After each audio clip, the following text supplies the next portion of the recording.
Michael Jordan is not only the best basketball player, but he's the most exciting basketball player to ever play. Tatum fires away, pumps it in, 51 for Jason Tatum. The Big Three NBA podcast is powered by Prize Picks, the exclusive daily fantasy partner of the CLNS Media Network. Hello, everyone. Welcome to this episode of the Big Three NBA podcast. Your usuals are here, Sherrod Blakely, Gary Washburn. I'm Kwani Lunis. Let's start off the top. We're going to get into the NBA GM survey. Brad Stevens, of course, the GM here for the Celtics, but the Celtics overwhelmingly the 83% favorite to repeat. Only OKC, 13%, and Dallas, 3% got votes besides Boston. Let's just react to that off the top, which, I mean, there's not really a question as to why that is, but what do you think that means? I was surprised it was that lopsided. I thought that there would be, some folks might have a little bit of love for the Knicks. Some folks might have a little love for what the Sixers are doing. But for them basically to say, the rest of y'all, fight for number two. I did not think the Celtics would be viewed as that lopsided a favorite. But if you start looking at what they've done with their roster, you start looking at the fact that they are the defending champs. Right. It's understandable that they're the favorite, but again, I'm a little surprised that it was as decisive as it was. Mm-hmm. Yeah, I didn't think it'd be 83%, but I just think people have now seen the light in terms of the Celtics finally got it done, and they brought the entire team back except Sherrod's buddy O'Shea Brissett. Why I gotta bring up O'Shea? O'Shea, can't you see you should have opted in? That's what I say about O'Shea. He should have opted in. O'Shea, can't you see you should have opted in, bro? No, O'Shea can't. Oh my gosh! Guys, stop it, man. That might be the worst. That might be the worst. That's one of your top. That's one of your bottom 10, bro. Anyway, the fact that I think they have ultimate confidence. They're besides Porzingis, they're mostly healthy. They're playing with a chip on their shoulder with Jason and Jalen. They seem to they made a good move. I think adding Lonnie Walker. We'll see what happens there. Peyton Pritchard looks good. We're talking about Sam Hauser looks good. Derek White, Drew Holiday. There's no reason not to believe this team can't get it done. And if you look at the other teams, there's always questions. Oklahoma City, are they too young? Did they make enough moves? Is Caruso and Hardenstein going to put them over the top? We don't know about Cat now and going to New York Knicks. Is that going to work? Is Cat going to really toughen up and be that guy that they need him to be? What about the Sixers? Are they a little long in the tooth? So everybody's got questions. The Celtics don't have as many questions. And I think that the rest of the GM see that. And let's be honest, guys, it's also probably to put a little bit of pressure on. The GMs are like, yeah, let's see in Boston how they do with being the favorites. Mm-hmm. Let's see. I don't think guys like Sam Presti in Oklahoma City or Leon Rose in New York are like, yeah, my team going to win it. I think, yeah, Boston. Let's see what y'all do as the favorites. Yeah, Boston. Yeah, put them down. Don't talk about us. So I think that might be a little mind games going too. Also, Sam Presti though, in OKC. Why are we still? I'm glad that folks are finally not sleeping on them like they did last year, because even though they're ridiculously young, they got ballers. I mean, I think they are the best team out west if you look from top to bottom. And then you look what they added. They needed one more physical, rugged, thuggish type. And they got that in Isaiah. So they're going to be good. They're going to be really, really good. Really good. So Jason Tatum, is he the best shooting forward in the NBA? Tied for 3 for the league MVP with Jokic and Embiid. Interesting. Is that your favorite small forward, Gary Washburn? Is he your favorite small forward in the NBA? I think he's one of them. Do I think he's the best? I think he has the potential to be the best. I think what he showed in the playoffs, being that playmaker, adding the assists, adding the passing ability to his rebounding and his scoring. Yeah, I think he's a top, because if you look at the other candidates, Luka, I didn't know Luka was a small forward. I'd kind of call him a point guard, but hey, whatever. They want to call Luka a small forward. KD, we all love KD, prolific scorer. Doesn't, not a great playmaker, but still one of the prolific scorers. And then fifth, Jalen. 3% said Jalen. The same amount percent said Jason last year. So the pressure again is on Jason, but I do think he's a top small forward in the league. If you're considering Luka, I don't know, where does LeBron sit in there? Is LeBron not a small forward anymore? Or did LeBron not get a lot of votes? Medium forward. I don't know. LeBron, I still think he's kind of in that top 5 at least, right? No. Wow. No. I think at best he might be 5th, 4th or 5th, maybe. But to me, Tatum is that guy. Because I think when they're judging these players, I think you have to look at what they do in the regular season, because you can't control what happens in the playoffs. What do they do with the games that they are absolutely going to be able to play? Playoffs, you don't know, injuries or whatever it may be. But regular season is, I think, what you judge that on. And Tatum, regular season, best small forward. To me, it's really not that close. When you look at what he's able to do in terms of scoring, as you pointed out, Gary, his playmaking is dramatically improved. His rebounding, his ability to score on a block. And to me, the one part about his game that people so often forget about is what he does defensively. Remember, the reason he got burned early on as a Celtic was because of what he did on the defensive end. The fact that you could put him out there and he was not a defensive liability. The fact that you can play him and he may not be locking kids up, but he's going to make folks work harder than they probably thought they should for shots. And then he's able to get you 25 points at the other end of the floor. To me, he is the best small forward in the game. And, the guy that I'm a little surprised doesn't enter that conversation, that I've always liked but never really loved, is Paul George. There's so much about Paul George's game. But the problem I have with Paul George is that the more I watch him play, the more he leaves me wanting more. Like, you see him do a lot of really good things, but there just seems to be something that he's not giving you that with his skill set, he should be bringing. And I don't see that as much with Tatum. I see some of that with Tatum, but not as much as I see with Paul George. And, this season, I think, was just the rubber stamp on his status, and that is winning a championship. And as much as Jaylen Brown, I thought, was the better player and deserved to be NBA Finals MVP, Tatum, even playing less than at his best, still put up pretty damn good numbers, which is scary when a guy can play at maybe 67% of what he's capable of and still put up the numbers that he did and still help his team win games. So, to me, I'm all in on Tatum as the best small forward in the NBA. There we go. There we have it. Also, I just realized I said shooting forward, so scratch that from the record. But finally, Celtics. But he do shoot now. Huh? Make no mistake about it. He do shoot. Oh no, he still shoot for the record, but formally, that's not what they did. Technically, he is a shooter, and he does a small shooting forward. Thank you. I got you, Kwani. Gary's just like, nah, she wrong. I'm like, I'm trying to help her out. Loud and wrong. Gary looking at you like. She doesn't even go here. Okay, finally, defensively, the Celtics, best team in the league, Jrue Holiday, best perimeter defender. Do you think they can sustain that this season? I think they're going to take a step back defensively. Interesting. I think they're going to take a step back, not because of anything other than Father Time. He will impact, I think, at least 2, maybe 3 of their guys. And I'm thinking more about Jrue Holiday. I'm thinking about Al Horford. And when you look at the roles that those 2 guys play for this team from a defensive standpoint, they need them.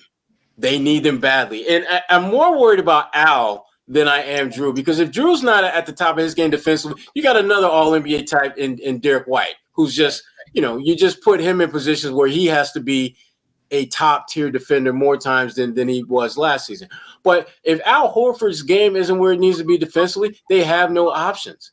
I mean, Xavier Tillman, he doesn't suck, but he ain't Al Horford. Mm-hmm. Luke Cornett is Luke Cornett. I mean, and Kata, he got some potential, but he ain't Al Horford either. So defensively, I think their front court might be exposed a little bit. And that's why, to me, that their perimeter defense is going to have to be everything this year, because when those guys on the perimeter get beat off the dribble, lights out, buckets, the seas will part for the Celtics, because I just don't think that they are going to be able to hold it down around the basket as well as they've been able to in the past, in large part simply because Father Time is just like, yo, here's my bill, pay up time, because it's going to happen at some point. So I think it'll start happening this year, unfortunately. No, I don't think they'll miss a step. I think with Porzingis they'll have to adjust, but I think Drew Holiday is a guy who's taking great care of his body. Obviously, he was a top defensive player in the Olympics for Team USA. So to me, I don't think they'll slip. Derek White's entering his prime, so I don't think physically they'll slip much. Obviously, you don't want to put too much on Al Horford's plate because he is 38 years old. And, he's his 18th year. But I think the other guys will step up. Jason will step up. Jalen will step up. Remember the defense Jalen played against Luka Doncic in the finals? I think they'll be even a better defensive team because now they got a system. Remember, I remember watching this recent interview with Damian Lillard saying how he got thrown into the fray right before training camp, didn't catch up with a lot of stuff. It was a tough year. Well, the same situation with Drew Holiday. As much as he helped to win a championship, he didn't have a full training camp. He barely got there before training camp, like preseason. He didn't have a full summer with the Celtics. Full training camp, family settled, everything's good, coming off the Olympics. So I think Drew, now, does Drew have 5 years left? No, I mean, I said he's pushing 34, but I do think he does have another couple of years in him as a high-level defender paired with Derek White. I think that's a great combination with Jason being a plus defender now, Jalen being a plus defender, and Al being a plus defender. So you got nothing but 5 plus defenders on that starting lineup. Now, like Sherrod said, are they going to have slipping with Luke Cornett in the game or Xavier Tillman or Neemias Queta? Of course, they're going to have a little slippage, but I think they know the system enough, and especially Tillman, a guy who's made his money in this league as a defender. Obviously, he's not going to be scoring. He's going to be an enforcer and a defender. I think they'll be fine. The funny thing about Tillman, though, is you're right. He ain't a scorer, but damn it, that brother be looking for buckets when he get in the game. He be looking for buckets, and I respect that about it because at least he keeps the defense relatively honest. Whereas, Luke Cornett, if he gets an offensive rebound, he's in hot potato mode. Like, who got it? Who got it? I don't got it. Which I hate that, but I just, Gary, I can't imagine. I'm struggling with the idea that they're going to be as good defensively around the basket as they've been in the past.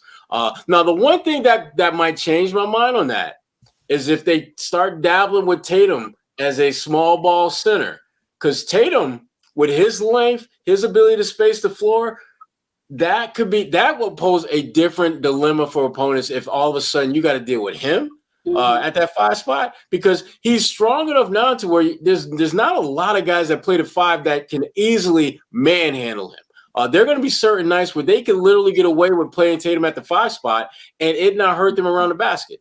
And if you can't abuse him when he's on defense, you're not going to abuse him at the other end of the floor. Mm-hmm. And so I'm curious to see how your boy Joe Mazzulla, your boy Gary, Joe Mazzulla, how he goes about utilizing Tatum in multiple positions other than just a traditional, wing. Prize Picks is the best place to get real money sports action. With over 10 million members and billions of dollars in awarded winnings, Prize Picks has made daily fantasy sports accessible to all. You just pick more or less on at least 2 players for a shot to win up to 100 times your cash. Run your game all season long on Prize Picks. You can now win up to 100 times your money on Prize Picks with as little as 4 correct picks. Prize Picks is the only real money daily fantasy platform with an injury insurance policy, so your lineups stay in play even if one of your players gets injured. If your player leaves in the first half and doesn't return, Prize Picks keeps your lineup live. Prize Picks also offers weekly promotions that can lead to big payouts like Taco Tuesday. Each Tuesday, Prize Picks discounts select player projections up to 25% to provide even more value for your lineups. Sign up today and get $50 instantly when you play $5. You don't even need to win to receive the $50 bonus. It's guaranteed. Make your picks in less than 60 seconds and turn your sports opinions into real money all season long on Prize Picks. This week on Prize Picks, I'm looking at the football board and selecting Justin Jefferson for more than 83.5 receiving yards and Patrick Mahomes for less than 267.5 passing yards. Tyreek Hill is another one that I'm keeping an eye on, and I have him more than 97.5 receiving yards, and Saquon Barkley for some more than 67.5 rushing yards. I'm definitely going to go more. Download the app today and use code CLNS to get $50 instantly after you play your first $5 lineup. That's code CLNS to get $50 instantly after you play your first $5 lineup. Prize Picks, run your game. Well, I'm glad you brought up Joe Mazzulla because we're going to start with Eric Spoelstra, who was named, like, the 67% of the GMs voted him as the best head coach. We'll get into what exactly the results were for Mazzulla. That's a tease. But Eric Spoelstra being considered the favorite, OKC's 17%. So what did you two make of those two coaches being considered the best in the league, despite the fact that the Celtics literally just won? Talk about your boy Spoelstra, Garrick. I know that's your boy. Everyone's his boy. Everybody's my boy. Except O'Shea. That's my boy. Everybody, I think Spoelstra is a mastermind, but I think this is a real prove-it year for him. Miami, like they made the finals as the 8th seed a couple years ago, so it's not like they slipped. Yeah. But last year was a disappointing year. The Celtics smashed them, injuries, the situation with Jimmy Butler, Tyler Hero getting hunted on defense, Terry Rozier getting hurt. This is one of those prove-it years for Eric Spoelstra. I think he's going to really have some things to do and say and some new wrinkles for the Miami Heat. I like Daigneault as a coach in Oklahoma City. He was the second best head coach. I think I need to see more out of him. Obviously, them losing, being the number 1 seed, and then losing to Dallas in the second round. I didn't think he coached his best series. I don't know why, in all honesty, why Mazzulla did not get any votes. I mean,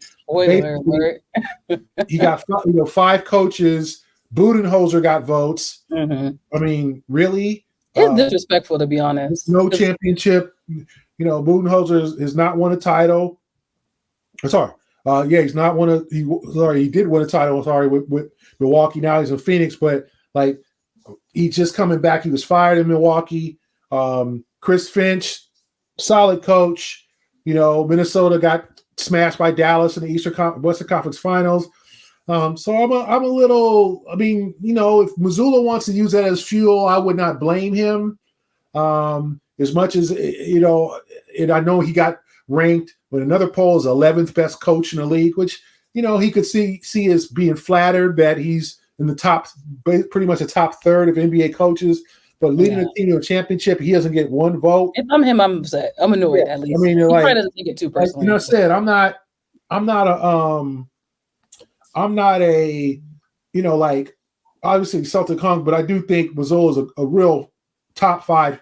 He's entering the top 5 in the coaches, the way he motivates his team, what he did, the breakdown. Everyone thought, Jason Kidd's going to outcoach him in the finals. That didn't happen. He created his own culture too in Boston. I think. I mean, I just but he should use that as fuel. But Chris Finch, Steve Kerr. Okay, we expect that, I guess, but not like that. Okay, I think Steve Kerr's a great coach, right? But I don't. Look at the talent that he's gotten. So we'll see.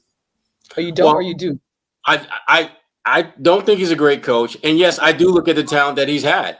I mean, it's when you have that many Hall of Famers on your squad at one time. If you didn't succeed, it'd be you're not exactly up late at night trying to figure out how can I figure out a way for my team to beat Charlotte on the Tuesday. How am I going to make that happen? How am I going to? What can I do with Kevin Durant and Steph Curry and Klay Thompson and Draymond Green to get them to play well enough to beat champions?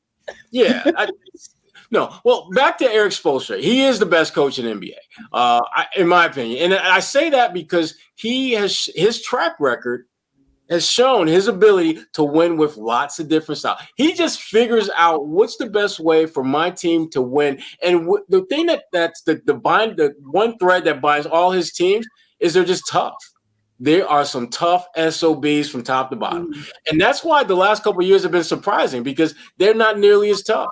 It seems that they have traded in that trademark toughness for shooting and talent, and the drop-off in toughness is just ain't there anymore. So I'm curious to see whether we're going to start seeing Miami this year go back to being that kind of grinded out, beat you 107 to 102. They have 5-6 players in foul trouble, but they don't care because they're not giving you no layups. They're contesting shots. They're being physical. I'll be curious to see whether they revert back to that style, which has worked time and time again. Now, to Mazzulla,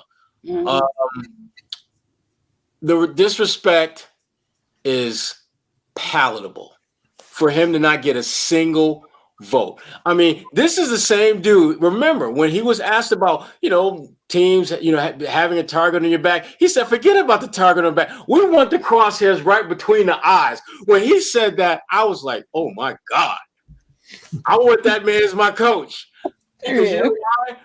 That man, he sees the game in a way that if you're a competitor and that's all you give a damn about is how are we going to win this game, you want a cycle like that calling the plays. You want someone with that kind of just way the hell out and left, deep left field mentality running your ship. And the fact that he scores so high in terms of motivation can only take you so far. You have to have the ability to have a system, whether it's offensive or defensive or both, that leads to winning, that guys buy into, that has the receipts to show that this stuff works. And Joe did that this year. And the fact that not a single GM thought he was the best, if I'm Joe Mazzulla, that GM survey is on my front door. It's on my alarm clock. I got it on the watch that ring that when I have like notifications, it's going to be the notification every single time. If I need to be in a meeting at 2:00, it's going to be meeting at 2:00. By the way, no votes, coach, best coach in the NBA. I'm not going to let that ever leave my mindset because it's going to motivate me. And when I tell my players, guess what? They're going to be motivated too because they're like, damn, he led us to a chip and not one of y'all GMs. Listen, Tatum and Jalen already had their sucker list, folks, that they're going to get that they got payback to. Joe Mazzulla now has his sucker list as well. Every single team. All the GMs. All of them. Exactly. You got that the crosshairs that Joe wanted on his team, he got something for that. Right. Joe got something for that. And again, just the level of disrespect. Not a single GM thought he was the best coach, even after he led this team to a championship. Mm-hmm. That is mad disrespectful. What more do you want from the man? I'm like, what can he do? And it's not like them winning a championship was like this incredible upset. They had the best record in the damn league. Right. They literally did in the postseason what they had done all season long. So you telling me best record in the NBA, win an NBA championship, and I don't get a damn vote? Come on, man. Please. Which really tells you that they're all haters, though, because the Celtics, when in the most fun to watch, they were tied. They were not tied. They were fifth place. So I feel like people were just general haters. All the general managers are haters. But it may go. But there may be some. I mean, there may be some truth to what Gary was saying. Was that they're trying to put the pressure on the Celtics and all that. But here's a problem with that, though. Yes. They went through that all last year. Why would you put pressure on a team that's your competitor, though, too? And they brought the whole game back. So it's like you can't even like say, well, you know what? They lost this dude, so that means we can. Nah, they brought the whole game back. It's craziness. And I should add for Mazzulla, though, he did place second for best offense, third best motivator, and fourth best running of defensive schemes. And yet, even though he's in the top tier of those categories, now one of your GMs thought he was going to be best coach in the league. Damn. Second best offense, fourth best defense, third best motivator. The team to no win. votes. No votes. That makes sense. Yo, that is like some electoral college nonsense right there. That is some electoral college. It just don't make sense. Right. I want to see the popular vote. I got the popular vote in offense. I get the popular vote in defense. I get the popular vote in motivation. And I don't win. I'm not the best. And that was your Civics 101 with Sherrod Blakely. I'm just saying, hey, listen, Civics is more than just a type of car. All right. Let's just, because there's a lot of folks act as if they don't, that's the only thing they know about Civic. Oh, yeah, that's a nice car. Nah. That's right. Also, side plug, make sure you vote November 5th. Just vote for somebody. Vote for the ballot questions. That's a whole other rant, but I want to remind you, yes, you might like sports, but your civic duty is also just as important. Summertime is winding down, but the college football season will be in full swing before you know it. There's no better way to get your college football fix than Game Time, which is where you can find the best deals on college football game tickets, concerts, NFL, WNBA, and so much more. Game Time has a new feature called Game Time Picks that makes getting tickets to see your favorite teams play live even easier. Game Time Picks filters out the fluff, so show you only incredible deals on great seats so you don't have to waste time searching through thousands of tickets. The one college football game I'm looking forward to seeing this year is when my alma mater, Syracuse University, comes to my neck of the woods and takes on the Boston College Eagles. There's a great selection of seats starting as low as, get this folks, $3. That's right. $3 can get you in the building. Having the map of the stadium along with the different color-coded prices makes it super easy to find the best seats for your budget and not have to scramble all over the place on your app to do so. And you're covered by Game Time's lowest price guarantee, where Game Time will credit you 110% of the difference. Download the Game Time app, create an account, and use code CLNS for $20 off your first purchase. Terms apply. Again, create an account and redeem code CLNS for $20 off. Download Game Time today. What time is it? Game time. Moving on. Facts. Abu Dhabi, we talked about them last week. Dubai, the Celtics coming back to the U.S. with 2 wins under their belts. Still doesn't really mean anything, but what did you guys make of it? Prey and Pritchard standing out, Tatum and Brown. We got to see them back on the floor as well, but what really resonated for both of you from that trip? Go ahead, Gary. I thought that they were impressive. I thought that, when you're looking at the preseason games, you're looking at what kind of flow and rhythm does the starters have playing together. The Celtics look fine there. Obviously, Jokic was able to get his, but I thought they played strong defense. I thought they took control, and then I thought they had kind of embarrassed them in that second game. The first game, they kind of came back, and then the second teamers and the third teamers came out there and played well, and they eked out a win. But that second game wasn't even close. Yeah. And I just thought that was a good sign. Like, you know what? If they're keeping score, you're trying to win. Now, obviously, Tatum and Brown, they play 19 minutes, exactly what they wanted them to play in the preseason. I'm sure they'll play maybe a game this weekend coming up, the back-to-back games. And then they got Toronto. They got 3 and 4 nights, to be honest with you, and then the preseason's over. I think the starters will play in 2 of those games. They might miss one of those back-to-back and then play the final game against Toronto. But you got exactly what you wanted out of it. Like, you wanted to look crisp. Jason's 3-ball was going down. Jalen looked like, just that extra gear, the muscles, he put on in the offseason looked like that's kicking in, the athleticism. No Al Horford, so we'll see how that goes, whether he's going to play in the preseason or he'll make an appearance here and there. But I just thought it's exactly what you want. 2 dubs. You come home. We did what we're supposed to do. We beat a quality team that's trying to find, Denver's a team that's trying to figure themselves out too in terms of life without Kentavious Caldwell-Pope, entering Russell Westbrook, playing some new guys, Najee, some guys who haven't played before, played much before, getting them minutes, Hunter Tyson, guys that they're going to depend on. So it wasn't like Denver came out there to mess around. Denver was trying to win the game too. So, as much as, 2-0 is better than 0-2. You know what I'm saying? I just think you got to feel a little bit better coming back from a 14-hour flight 2-0 than you would 0-2. And I don't care if it's the preseason or not. You just want to straighten things out, get everything's tight, make sure that you are ready for 2 weeks, a little less than 2 weeks, 13 days from now, the opening night against the Knicks. So I was impressed. I just thought they handled it right. They got the guys in. I was a little disappointed. I didn't see more Lonnie Walker. Lonnie didn't play great. He didn't shoot the ball well, but he definitely was. I thought he might be with that second unit trying to fit him in. More and more I see maybe he's going to head to the G League, which I just think is a stunning development for me. I just don't think he's a G League player. I think he's better than that. So maybe in the next 3 games, with 3 games left, you give him some more burn and you get him a long look to see if you want to add him to that 15th and final roster spot. So I think, but a lot of good things coming back. Everybody stayed healthy. Everybody felt good. Now you get a nice break. Now they get to practice. And they'd be back on the floor Saturday. Yeah, and Gary with that great mathematical tutorial. 2-0 is better than 0-2. Appreciate that.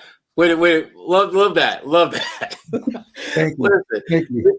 The preseason for the Celtics really has to be about 2 things, really, and that is developing chemistry with your core and the development of your non-core players. And I think in those first 2 games, they absolutely nailed both of those things. You look at a guy like J.D. Davison, who's probably not going to play a ton, but when you look at what he was able to do in some crunch minutes in that first game, he was one of the reasons why they were able to win that game. And so getting guys like that, the confidence to go out there and do some things in a real game is huge. And he's a guy that, again, if you're the Celtics, you ain't counting him to win you a championship and nothing like that, but you want to make sure he's ready if his number is called. And I think he's one of those guys that has to understand that and embrace that you ain't going to play much, but when your number's called, you better get out there and you better ball out. To me, Peyton Pritchard is a great example of that. Remember that it was only just a couple of years ago where we weren't even sure if they were going to keep Peyton Pritchard around. When you had Marcus Smart, you had Brogdon, and then you had he was like the third wheel. And the next thing you know, both of those cats are gone, and now Peyton is like, "What you gonna do?" And Peyton balled out. He was like pro and Peyton for a hot minute there, balled it out, and we saw that in those first couple of preseason games. So. For the Celtics, again, it's important that they keep the momentum that they were able to generate last season going. And that momentum starts with your core guys playing as well or better. And you still have to develop that next wave because you're not going to get a hookup like you got from Brooklyn when you were able to get Jaylen Brown and Tatum, and not really give up anything of significance in that moment. You're going to have to develop guys who are late first-round picks, early second-round picks, guys like Lonnie Walker, who for whatever reason falls through the cracks that you're able to bring into the fold for little to no cost, who are clearly worth way more than you're paying them. And you know that. That's the way that you develop a dynasty. You got to get some breaks along the way that you, frankly, are smart enough to take advantage of. And I give Brad Stevens a lot of credit for that. But for them in this preseason, it's about making sure you get that chemistry right that you had a year ago. And you start developing some of those backline players. And the other point, and Gary, it's a really good one, is about Al Horford. I get why you don't play him now. I wouldn't want to play him much, if at all. But you need to get him out there. Because he's part of what your chemistry as a team has to be about. And I don't care how many years you play together, every season is a separate entity in itself.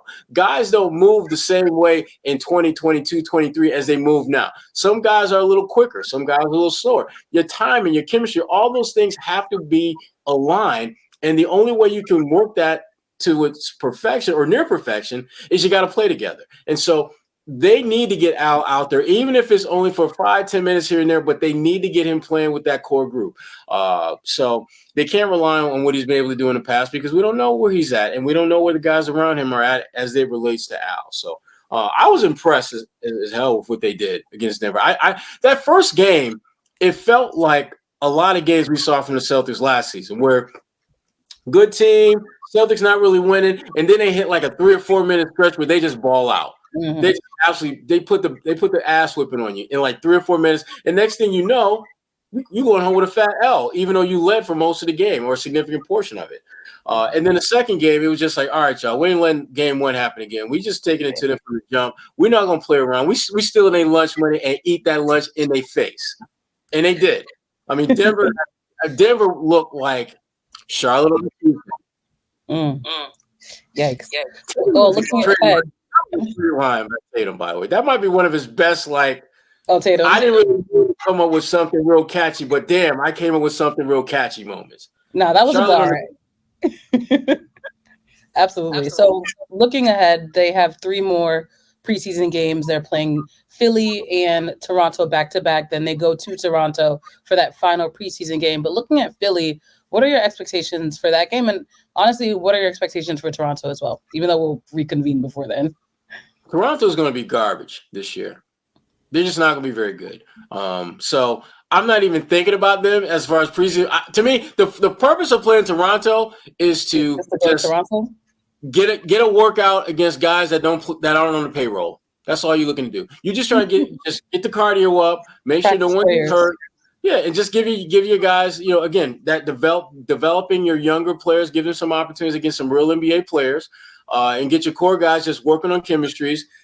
Working on the chemistry and just kind of get out of there with a win. Now, Philadelphia, that's a little different because that's one of those teams that feels they can beat you. That's one of those teams that feels that they are on your level. And you're not going to play your guys major minutes, but you want to do enough in that game to just remind them that you do know we're the champs. And you do know that if we were to play this flight for a good 40 minutes, we might beat you by 40. So if I'm Tatum and Jalen, just do what you've done the first couple of games, knock down some shots, play good defense, and get out of there with a little bit of a sweat in 19 minutes and call it a day. For Philly, I think it means more. I think if you're Philly, you want to send a message that, look, we here. We ain't going nowhere.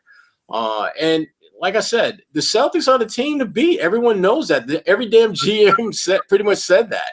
And Philly is one of those teams that feels this is their time when you go out and get a Paul George. You've got Joel Embiid back in the fold, and they feel as though they're moving in the right direction. And if you're the Celtics, you want to make sure that you may be moving in the right direction, but you ain't with us yet.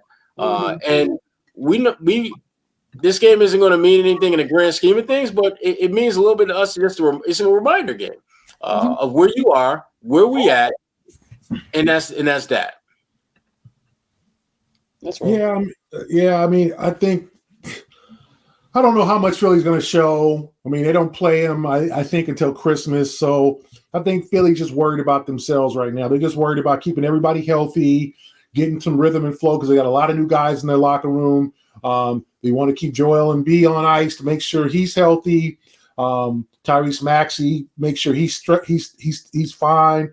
Paul George, get him into the system. So I don't think it's going to be some kind of message game for Philly. I think that Philly will be like, they'll just play their guys, 10, 15 minutes, 20 minutes, and then take a look at their bench, and it might be a battle of just 2 benches eventually. I think the Sixers know that they've got to worry about the Celtics, and they also want the Celtics to worry about them. And I think that I think Nick Nurse will be like, hey, we'll see y'all later. Like, you ain't going to have to mess with us until April. We gonna get our stuff together. We're going to make sure we there in the playoffs to meet you. And that's all we're concerned about. We're not concerned about trying to send a message in October. I don't think they are. I think that now you're talking about the opening game against the Knicks. Yeah, I think the Knicks are going to try to send a message. But I think these 2 preseason games, like you said, Toronto is struggling. RJ Barrett's out for a while. Their team kind of in rebuild with some young pieces or whatever. So if you're the Celtics, you just like Sherrod said, you just get your exercise, make sure you're in shape, and you get out of those 2 games healthy, and then you look forward to the opener. If you're Philly, though, what you don't want to have happen is for Tatum and Jalen to play like 10, 15 minutes, and then you get a lot of Sam Hauser, a lot of Peyton Pritchard, a lot of Kata, and you get smashed by like 30. That when the end of the bench guys on the best team are smashing you to pieces, I don't give a damn how early in the season it is. It is going to send a message in the back of your mind like, damn, they're not even playing hard. They're not even playing their best players, and they're beating the snot out of us. It may not affect how you fare all season, but when you see them in December, you're gonna have just a little bit of a flashback. Like, damn, last time we saw them, damn, Kata had 17 points and didn't take a single shot outside the paint. Damn, Luke Cornett had a double-double. Damn, that was the only double-double he's had all season. Damn. All I'm saying is this. if you're Philly, you want to stay healthy and do that. All that stuff Gary said is right, but you don't want to get embarrassed. Yeah. Even if it's a preseason game, you don't want to get embarrassed because the Celtics, they did that to a lot of teams last year. And to me, folks, if we're being honest, it might be a little bit triggering when because now all of a sudden you're thinking like, damn, they did this last year.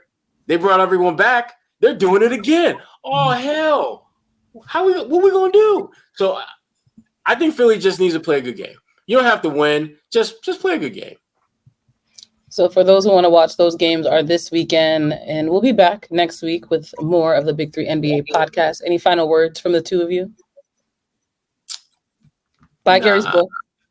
We already talked about Gary's book. Actually, I have something. I interviewed Gary Washburn, the Gary Washburn, and that interview. How you get that interview, Kwani? It's an exclusive. Connections. Very well connected here in Boston.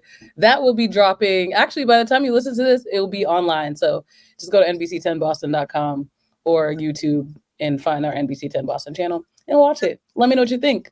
You can learn about journalism and the Celtics and Gary's whole journey from LA to Boston. Not sure I'm literally walking away. I just want to get there. Oh, there we go. Okay, good. That's the book. That's what it looks like. This is why we're talking about Gary today. Yeah. It's a good book. It's a beautiful book. Well illustrated, well written, great job. Again, if you're looking for holiday presents for your favorite NBA fan, might want to put that on the list. Yeah, put it on the list. Put it on the list. If you're well connected, maybe we could get Gary to autograph it for you. But you got to go to his book signings, which you can find on his social media platforms. I got my Sharpie ready. He's not paying me to be his publicist, so. Well, he should, Kwani. We need to work. We need to work on that contract, Kwani. Right. He should be paying you for this. Know your worth. If there's anything you leave this episode with, guys, know your worth. Well, we appreciate you tuning in and listening to the Big 3 NBA podcast. Subscribe, share with a friend. For Sherrod Blakely and Gary Washburn, I'm Kwani Lunis, and we appreciate your time.